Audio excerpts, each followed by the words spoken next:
শনিবার ঢাকা ও আশপাশের এলাকায় আরও ৩ দফা ভূমিকম্প। পুরান ঢাকার বেশিরভাগ ভবনই ঝুঁকিপূর্ণ, নেওয়া হবে ব্যবস্থা, জানিয়েছে রাজুক।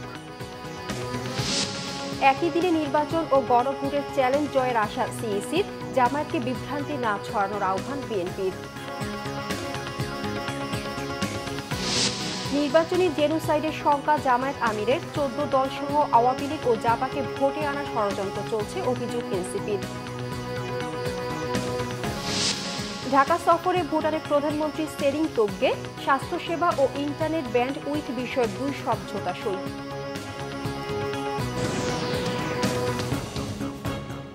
দেখছিলেন ক্রাউন টিভির সংবাদ শিরোনাম, এবার বিস্তারিত। শুক্রবারে রেশ কাটতে না কাটতেই গতকাল ভূমিকম্পে আবারও কেঁপে উঠল রাজধানী সহ আশপাশের এলাকা। শনিবার সন্ধ্যা ৬টা ৬ মিনিটে হঠাৎ ২ দফায় কেঁপে ওঠে রাজধানী সহ আশপাশের এলাকা। আবহাওয়া অফিস জানিয়েছে, কম্পন দুটির মাত্রা ছিল ৩.৭ এবং ৪.৩। এর আগে গতকাল সকাল 10:30টার দিকে আরেক দফা ভূকম্পন হয়। প্রথমে আশুলিয়ায় বলা হলেও পরে জানা যায় এটিরও উৎপত্তিস্থল নরসিংদীর কাছাকাছি। সকালের এ কম্পন রেকর্ড করে আবহাওয়া অধিদপ্তরের ভূমিকম্প পর্যবেক্ষণ ও গবেষণা কেন্দ্র। রিক্টার স্কেলে ভূকম্পনের মাত্রা ছিল ৩.৩। এর আগে শুক্রবার ৫.৭ মাত্রার ভূমিকম্পে দেশের বিভিন্ন জায়গায় প্রাণহানির সংখ্যা ১০ জন, আহত শতাধিক। এ ঘটনায় ভূমিকম্পের কেন্দ্রস্থল নরসিংদীর ঘোড়াশালের বিভিন্ন এলাকায় ছড়িয়ে পড়ে আতঙ্ক। পলাশ উপজেলার বালিতা গ্রামে দেয়াল ধসে নিহত হন বাবা ছেলে। শনিবার সকালে নিজ জেলা কিশোরগঞ্জের পাকুন্দিয়ায় তাদের দাফন সম্পন্ন করা হয়েছে। চাকরির সুবাদে নরসিংদীতে থাকতেন তারা। এদিকে নরসিংদীতে ভূমিকম্পে ক্ষয়ক্ষতি নিরূপণ সহ ভূমিকম্পে ফাটল ধরা সরকারি বেসরকারি ভবন ও বিভিন্ন স্থাপনা চিহ্নিতকরণে কাজ করছে জেলা প্রশাসন। হাসপাতালে চিকিৎসাধীনরা বাড়ি ফিরে গেছেন। জেলা শহরে হেলে পড়া ভবন, ফাটল ধরা ভবন চিহ্নিত করতে ৪ সদস্যের কমিটি গঠন করেছে পৌর কর্তৃপক্ষ। ভূমিকম্পে পলাশ উপজেলা স্বাস্থ্য কমপ্লেক্সের ৪টি আবাসিক ভবন, জেলা প্রশাসকের কার্যালয় ও সার্কিট হাউসে ফাটল সহ শতাধিক ভবনে ছোট ছোট ফাটল পাওয়া গেছে। অনুসন্ধানের পর সুনির্দিষ্ট তথ্য জানাবে জেলা প্রশাসন। শুক্রবার ৫.৭ মাত্রার ভূমিকম্পে ক্ষতিগ্রস্ত পলাশ রেসিডেন্সিয়াল মডেল কলেজের মাটি সহ জেলার বিভিন্ন নমুনা সংগ্রহ করেছে ঢাকা বিশ্ববিদ্যালয়ের ভূতত্ত্ব বিভাগের ৬ সদস্যের প্রতিনিধি দল।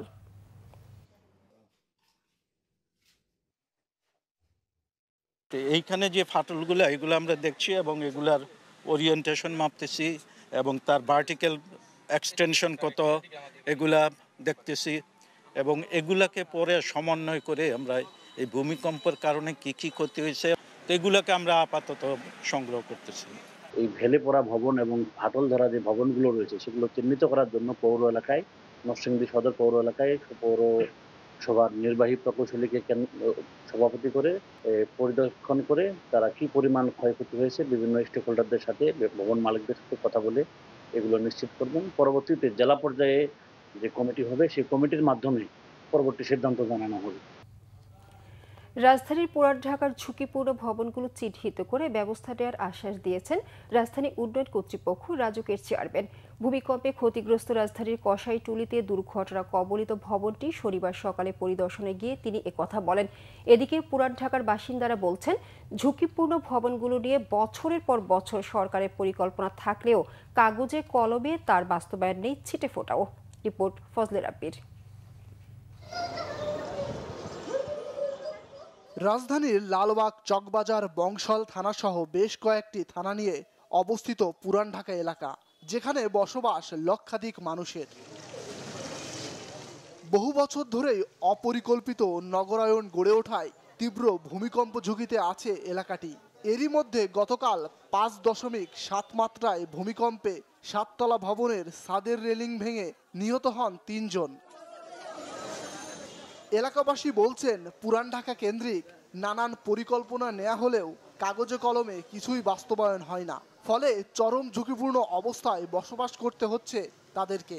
সরকার উদ্যোগ না নিলে এটা এইভাবেই থাকবো এবং আগামীতে ভূমিকম্প আরো ভয়াবহ হতে পারে, কিন্তু এর চেয়ে আরো ক্ষতি বেশি হতে পারে। তবে এই ক্ষতিটাকে যদি রোধ করার জন্য তাহলে এখন থেকেই আপনাদের সরকার আছে, মানে সমাজ আছে বলে না, এগুলি করে একত্র হয়ে কাজ করতে হবে। একটা প্ল্যানও বাস্তবায়ন হতে দেখি নাই। শুধু আপনারা আমাদেরকে স্টেটমেন্ট নেবেন, আমরা স্টেটমেন্ট দিব, আমরা বলবো, কিন্তু করণীয় বা যারা করবেন তারাও একদিন মিটিং বসবেন, দুদিন মিটিং বসবেন, ওই ফাইলটা ওভাবে চাপা পড়ে থাকবে। টাকা দিলে জায়গা বুঝছেন না, সব জায়গায় আমাদের দেশটা হলো দুর্নীতিতে এক নম্বর। আমাদের দেশটা হচ্ছে দুর্নীতির আসে ঠিকই দিয়ে দিলে জায়গা বাস। এদিকে শনিবার সকালে কসাইটুলি ক্ষতিগ্রস্ত ভবনটি পরিদর্শনে এসে রাজুকের চেয়ারম্যান বলেন, পুরান ঢাকার অধিকাংশ ভবনই ঝুঁকিপূর্ণ। এ সময় ঝুঁকিপূর্ণ ভবনগুলো চিহ্নিত করে কাজ শুরু করার আশ্বাস দেন তিনি। এই এলাকার কাহিনী আরও ভয়াবহ, হয়তো সেখানে দুর্ঘটনা ঘটে নাই, কিন্তু ভবিষ্যতে এর থেকে বড় দুর্ঘটনা ঘটার সম্ভাবনা আছে।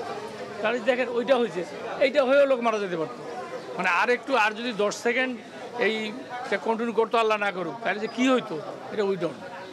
তো সুতরাং এগুলো নিয়ে আমরা চিন্তা করতেছি যে কীভাবে কী করা যায়। আরেকটা কথা আপনাদের বলি, আমরা কিন্তু এই শুধু ভূমিকম্প হয়েছে দেখেই বের হইনি। আপনাদের মধ্যে অনেকে ছিলেন কিনা, আমরা কিন্তু 3 তারিখে এগুলো নিয়ে জাইকার সঙ্গে একটা প্রোগ্রাম করছি। যা আমরা কিন্তু এই ভূমিকম্প নিয়ে স্পেশালি পুরান ঢাকা নিয়ে আমরা কাজ করতেছি, এবং পুরান ঢাকাকে আমাদের যে বিধিমালা, যে টিআই অ্যাক্টের মধ্যে কিন্তু ঢুকানো হয়েছে যে এদের জন্য কী পরিকল্পনা নেওয়া হচ্ছে। কসাইটুলি ছাড়াও পুরান ঢাকার বেশ কয়েকটি ভবনে দেখা দিয়েছে ফাটল। এলাকাবাসীর দাবি, ঝুঁকিপূর্ণ ভবনগুলো চিহ্নিত করে সেগুলো অপসারণ করা হোক। ফজলে রাব্বি, বাংলা ভিশন, ঢাকা। আগামী সপ্তাহে গণভোটের প্রস্তুতি শুরু করবে নির্বাচন কমিশন। তবে একই দিনে জাতীয় নির্বাচন ও গণভোট আয়োজন চ্যালেঞ্জিং বলে মন্তব্য করেছেন প্রধান নির্বাচন কমিশনার এএমএম নাসির উদ্দিন। শনিবার বিকেলে এক কর্মশালায় এমন মন্তব্য করেন সিইসি। আরও জানাচ্ছেন আসমা আক্তার নূপুর।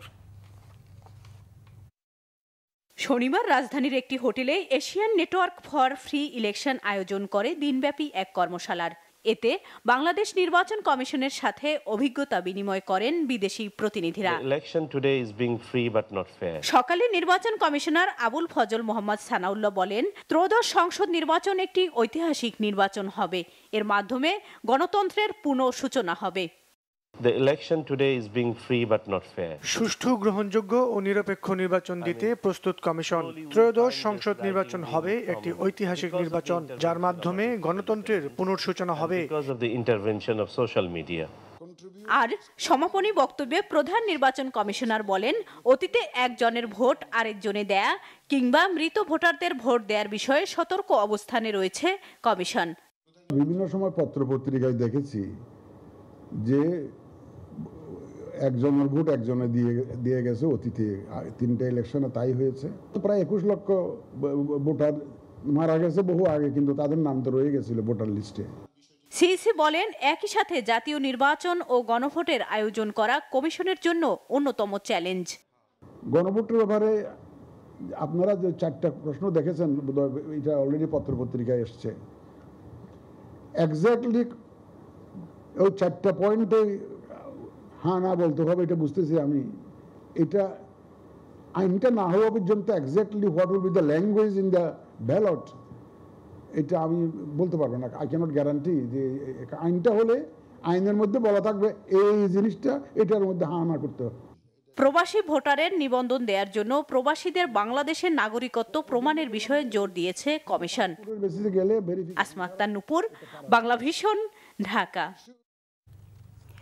গণভোটের 4টি প্রশ্নের বিষয়ে শেষ দিন পর্যন্ত সাধারণ মানুষ বুঝতে পারবেই না বলে মনে করছেন বিএনপি মহাসচিব মির্জা ফখরুল ইসলাম আলমগীর।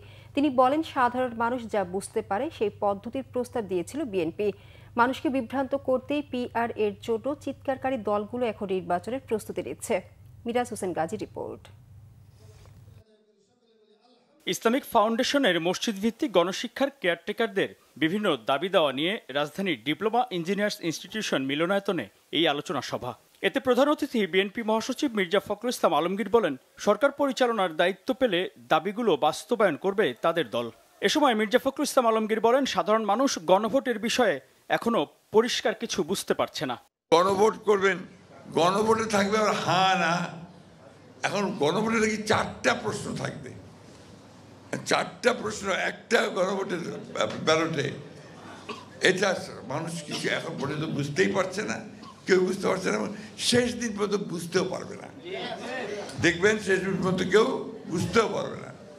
তা আমি ওনাদের সঙ্গে যখন আলাপ করছিলাম, আমি বললাম যে আপনারা এইভাবে জিনিসগুলোকে আনলেন কেন?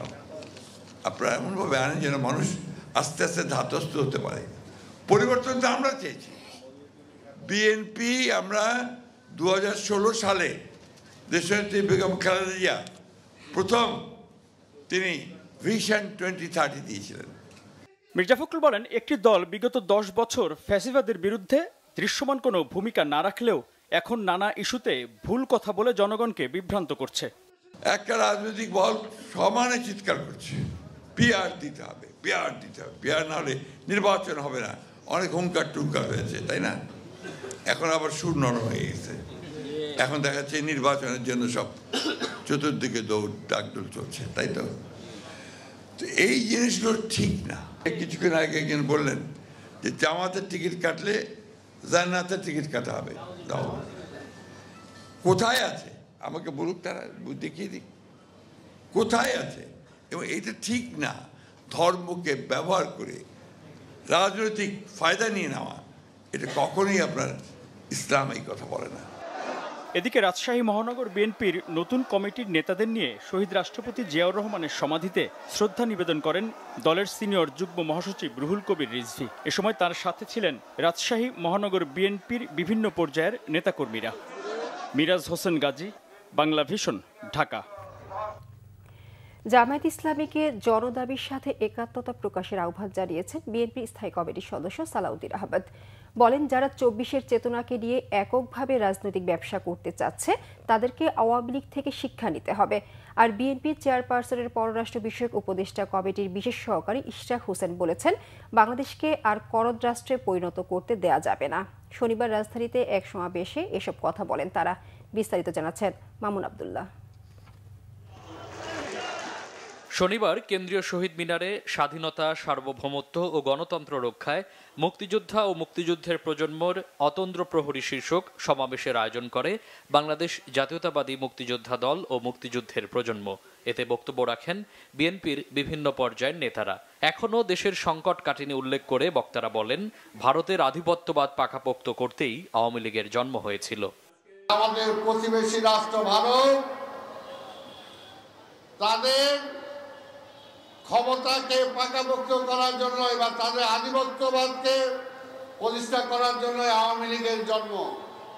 তাই আওয়ামী লীগ যতদিন থাকবে ততদিন আমাদেরকে লড়াই করে যেতে হবে। আর ভারত যতদিন থাকবে আওয়ামী লীগের মতো একটি দলকে তারা ধরে রাখার জন্য চেষ্টা করবে। যারা এখন 71-এ ক্ষমার কথা বলে মন্দিরে মসজিদে গিয়ে বেহেশতের টিকিট বিক্রি করে বাংলাদেশে আগামী নির্বাচনে জয়লাভ করতে চায়, তাদের উদ্দেশ্যে প্রজন্মের ভাইরা একটা কথাই বলে দিবেন স্পষ্টভাবে, 71 সালের ক্ষমা আপনাদেরকে জাতি কোনোদিনও করতে পারে না। অনুষ্ঠানে বিএনপি চেয়ারপারসনের পররাষ্ট্র বিষয়ক উপদেষ্টা কমিটির বিশেষ সহকারী ইশরাক হোসেনকে পতাকা খচিত উত্তরীয় পরিয়ে দেন বিএনপির স্থায়ী কমিটির সদস্য সালাউদ্দিন আহমদ। এ সময় ইশরাক হোসেন বলেন, বাংলাদেশকে আর করদ রাষ্ট্রে পরিণত করতে দেওয়া হবে না। বহিঃশক্তি যাদেরকে আমরা চিনি তারা বাংলাদেশে প্রভাব বিস্তার করে বাংলাদেশকে একটা করদ রাজ্যে পরিণত করবে, যেটি বিগত 17 বছরে আমরা দেখেছি খুনি স্বৈরাচারী ফ্যাসিস্ট হাসিনা এবং তার দোসররা বাংলাদেশকে ভারতের হাতে বিক্রি করে দিয়েছিল, আমাদেরকে ভারতের দাস হিসাবে তারা পরিণত করেছিল। বিএনপির স্থায়ী কমিটির সদস্য সালাউদ্দিন আহমদ বলেন, আওয়ামী লীগ কখনো রাজনৈতিক দলই ছিল না, এটা একটা মাফিয়া সংগঠন ছিল। জামাতকে বিভ্রান্তিমূলক পরিসংখ্যান দিয়ে জনগণকে বিভ্রান্ত না করার আহ্বানও জানান তিনি। জামাত ইসলামের ভাইদেরকে অনুরোধ জানাবো, জনদাবির সাথে একাত্মতা পোষণ করে নির্বাচনের মাঠে দাঁড়ান।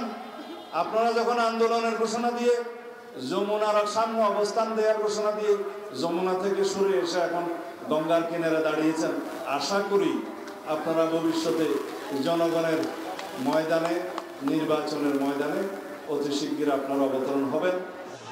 পরে একটি মিছিল শহীদ মিনার থেকে শুরু হয়ে দোয়েল চত্বর হয়ে প্রেস ক্লাবে গিয়ে শেষ হয়। মামুন আব্দুল্লাহ, বাংলা ভিশন, ঢাকা। বিএনপি স্থায়ী কমিটির সদস্য সাবেক মন্ত্রী ডক্টর আব্দুল মঈন খান বলেছেন, সুষ্ঠু নির্বাচনের মাধ্যমে আগামী নির্বাচনে বিএনপি গণতন্ত্র পুনরুদ্ধার করবে। শনিবার বিকেলে চাঁদপুরের কচুয়ায় বিএনপির উদ্যোগে কচুয়া সরকারি ডিগ্রি কলেজ মাঠে এ জনসভায় তিনি একথা বলেন। তিনি বলেন, এই বিশাল জনসভা অন্যায়, জুলুম, মিথ্যা মামলা, গণতন্ত্র হত্যার বিরুদ্ধে প্রতিবাদ। এ সময় তিনি চাঁদপুর ১ কচুয়া আসনের বিএনপির মনোনীত প্রার্থী সাবেক শিক্ষা প্রতিমন্ত্রী ডক্টর আ.ন.ম এহসানুল হক মিলনের হাতে ধানের শীষ তুলে দেন। প্রধান বক্তা ডক্টর আ.ন.ম এহসানুল হক মিলন বলেন, নির্বাচন ও তারেক রহমানকে নিয়ে ষড়যন্ত্র চলছে। আগামী নির্বাচনে ধানের শীষের বিজয়ের মাধ্যমে জনগণ সব ষড়যন্ত্র মোকাবেলা করে বিএনপিকে রাষ্ট্রীয় ক্ষমতায় অধিষ্ঠিত করবে। জামায়াত ইসলামীর আমির ডাক্তার শফিকুর রহমান বলেছেন, যথাসময়ে নির্বাচন না হলে দেশে সংকট তৈরি হবে। একদিনে 2 ভোট হলে নির্বাচনে জেনোসাইডের শঙ্কা রয়েছে। শনিবার বিকেলে চট্টগ্রামের আল জাবিয়াতুল ইসলামিয়া মাদ্রাসার মাহফিলে যোগ দেন তিনি। এর আগে সকালে হেলিকপ্টারে চট্টগ্রামের প্যারেড মাঠে নেমে ডাক্তার শফিক সাংবাদিকদের একথা বলেন। জানান, জামায়াত ক্ষমতায় গেলে পিআর বাস্তবায়ন করবেই। নির্বাচনে কারোর সাথে জোট না করলেও বিভিন্ন দল ও শক্তির সাথে জামায়াত সমঝোতা করতে পারে। তিনি বলেন, এ জাতির সামনে বারবার সুযোগ এলেও তার উত্তম ব্যবহার যাদের করার কথা ছিল তারা তা না করে নিজেদের পকেট ভরেছে। 24-এর গণ অভ্যুত্থানে যে সুযোগ এসেছে তা হাতছাড়া হতে দেয়া হবে না, জানান ডাক্তার শফিকুর রহমান।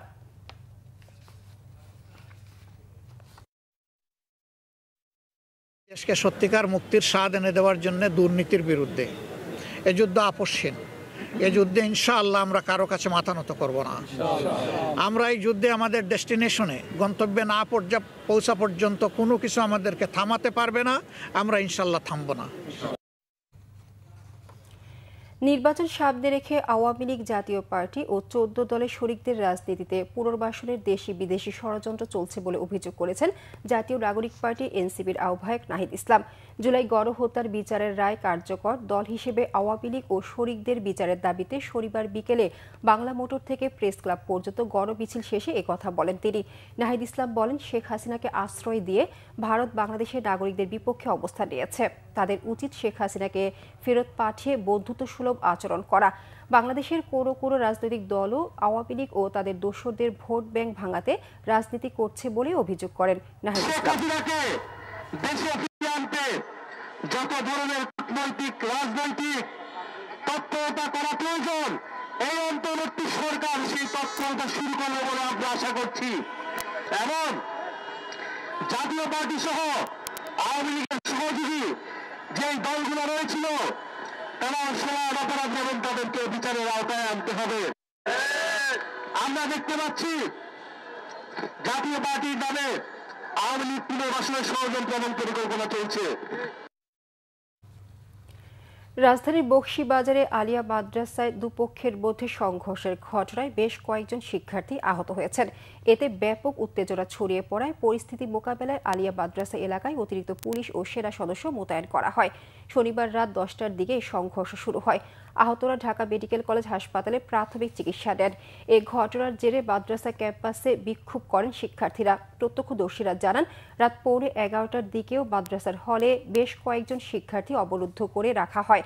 তবে সংঘর্ষে জড়িতদের পরিচয় ও সংঘর্ষের কারণ সম্পর্কে বিস্তারিত কিছু জানাতে অপারগতা প্রকাশ করেন শিক্ষার্থীরা। রাত 1:45টা পর্যন্ত আলিয়া মাদ্রাসায় সেনাবাহিনী অবস্থান করে। প্রতিষ্ঠানের অধ্যক্ষ প্রফেসর মোহাম্মদ ওবায়দুল হক জানান, ছোট ঘটনাকে কেন্দ্র করেই এই সংঘর্ষের ঘটনা ঘটে। আইন শৃঙ্খলার বাহিনীর হস্তক্ষেপে পরিস্থিতি শান্ত হয়। ছোট বিষয় নিয়ে বড় কিছু হয়ে গেছে। এটা অনেক ছেলেরা আহত হয়েছে, আমি হসপিটালে পাঠিয়েছি, আপনারা শুনেছেন নিশ্চয়ই বা দেখেছেন। এটা শান্ত করতে হবে, নিরাপত্তা দিতে হবে এবং আর কোনো ঘটনা না করুক। এখানে তারা মিলাদ মাহফিল করতেছিল একটা দল, তারা বাকিরা আবার জড়ো হয়েছে একসাথে, যারা মিলাদ মাহফিল করবে কেন, মাইক লাগাবে কেন, পরীক্ষা আছে, এই আছে সে আছে, মূলত এই মিলাদ মাহফিলকে কেন্দ্র করে ঘটনা ঘটছে। ভুটানের প্রধানমন্ত্রী সেরিং তোবগের বাংলাদেশ সফরের প্রথম দিনে শনিবার স্বাস্থ্যসেবা ও আন্তর্জাতিক ইন্টারনেট ব্যান্ড উইথ বিষয়ক 2টি সমঝোতা স্মারক MOU সই হয়েছে। অনুষ্ঠানের আগে ভুটানের প্রধানমন্ত্রীর সাথে একান্ত বৈঠক করেন প্রধান উপদেষ্টা ডক্টর মোহাম্মদ ইউনূস। এছাড়াও পররাষ্ট্র উপদেষ্টা ও বাণিজ্য উপদেষ্টার সাথে বৈঠক করেছেন ভুটানের প্রধানমন্ত্রী। রিপোর্ট করছেন সিকান্দার রেমান। ভুটানের প্রধানমন্ত্রী শেরিং তোবগের বাংলাদেশ সফরের প্রথম দিনেই স্বাস্থ্যসেবা ও আন্তর্জাতিক ইন্টারনেট ব্যান্ডউইথ বিষয়ক দুটি সমঝোতা স্মারক সই হয়েছে। তেজগাঁওয়ে প্রধান উপদেষ্টার দপ্তরে দ্বিপক্ষীয় বৈঠকের পর দুই সরকার প্রধানের উপস্থিতিতে এসব সমঝোতা সম্পন্ন হয়। এর আগে ভুটানের প্রধানমন্ত্রী শেরিং তোবগের সঙ্গে সাক্ষাৎ করেছেন অন্তর্বর্তী সরকারের পররাষ্ট্র উপদেষ্টা মোহাম্মদ তৌহিদ হোসেন। হোটেল ইন্টারকন্টিনেন্টালে ভুটানের প্রধানমন্ত্রীর সঙ্গে সাক্ষাৎ করেন তিনি। এছাড়াও ভুটান প্রধানমন্ত্রী শেরিং তোবগের সঙ্গে সাক্ষাৎ করেছেন অন্তর্বর্তী সরকারের বাণিজ্য উপদেষ্টা শেখ বশির উদ্দিন। শনিবার সকাল 8:15টায় ব্রুক এয়ারের একটি ফ্লাইটে ঢাকায় হযরত শাহজালাল আন্তর্জাতিক বিমানবন্দরে পৌঁছান ভুটানের প্রধানমন্ত্রী ও তার সফর সঙ্গীরা। এরপর ভুটানের প্রধানমন্ত্রীকে সশস্ত্র বাহিনীর একটি চৌকস দল গার্ড অব অনার দেয়। বিমানবন্দরের ভিআইপি লাউঞ্জে ডক্টর ইউনুস ও শেরিং তোবগে সংক্ষিপ্ত বৈঠক করেন। বিমানবন্দরের আনুষ্ঠানিকতা শেষে ভুটানের প্রধানমন্ত্রী সাভারের জাতীয় স্মৃতিসৌধে মুক্তিযুদ্ধের বীর শহীদদের প্রতি শ্রদ্ধা জানাতে যান। সেখানে তিনি পুষ্পস্তবক অর্পণ করেন এবং গাছের চারা রোপণ করেন। সফর শেষে আগামী সোমবার ভুটানের প্রধানমন্ত্রী ঢাকা ত্যাগ করার কথা রয়েছে। সিকান্দার রেমান, বাংলা ভিশন, ঢাকা। প্রধান বিচারপতি সৈয়দ রেফাত আহমেদ বলেছেন, বিচার বিভাগ ব্যর্থ হলে রাষ্ট্র ও গণতন্ত্র ব্যর্থ হয়ে যায়, এতে মানুষের প্রত্যাশা ধ্বংস হয়ে যায়। শনিবার রাজধানীর একটি হোটেলে এক অনুষ্ঠানে একথা বলেন তিনি। প্রধান বিচারপতি বলেন, আইনের শাসন শুধু আমলাতন্ত্রের রুটিন কাজ বা উত্তরাধিকার সূত্রে পাওয়ার বিষয় নয়, এটা নৈতিক ভিতের উপর প্রতিষ্ঠিত একটি বিষয়। আইনের শাসন শুধু সংবিধানের লেখা থাকার বিষয় নয়, এটা মানুষের ঐক্যমতের উপর প্রথিত থাকে। তিনি বলেন, জুলাই অভ্যুত্থান সংবিধানকে আমূল পরিবর্তনের কথা বলে না, এটা সংবিধানকে উপযুক্ত সংশোধনীর কথা বলে। অনুষ্ঠানে পররাষ্ট্র উপদেষ্টা তৌহিদ হোসেন বলেন, বাংলাদেশ বড় বড় শক্তির সাথে সম্পৃক্ত হয়ে কাজ করবে, তবে অবশ্যই তা জাতীয় স্বার্থ ও পারস্পরিক শ্রদ্ধাবোধের ভিত্তিতে হবে। রোহিঙ্গা সমস্যা বড় সমস্যা হিসেবে সরকার বিবেচনা করে জানিয়ে তিনি বলেন, এটা সমাধানে সরকার কাজ করছে। সংবাদ শেষ করব ক্রাউন সিমেন্ট শিরোনামগুলো আরেকবার জানিয়ে। শনিবার ঢাকা ও আশপাশের এলাকায় আরও 3 দফা ভূমিকম্প। পুরান ঢাকার বেশিরভাগ ভবনই ঝুঁকিপূর্ণ, নেওয়া হবে ব্যবস্থা, জানিয়েছে রাজুক। একই দিনে নির্বাচন ও গণভোটের চ্যালেঞ্জ জয়ের আশা সিইসির, জামায়াতকে বিভ্রান্তি না ছড়ানোর আহ্বান বিএনপির। নির্বাচনী জেনোসাইডের শঙ্কা জামায়াত আমিরের, 14 দলসহ আওয়ামী লীগ ও জাপাকে ভোটে আনার ষড়যন্ত্র চলছে, অভিযোগ এনসিপির। ঢাকা সফরে ভুটানের প্রধানমন্ত্রী শেরিং তোবগে, স্বাস্থ্যসেবা ও ইন্টারনেট ব্যান্ড উইথ বিষয়ে 2 সমঝোতা সই।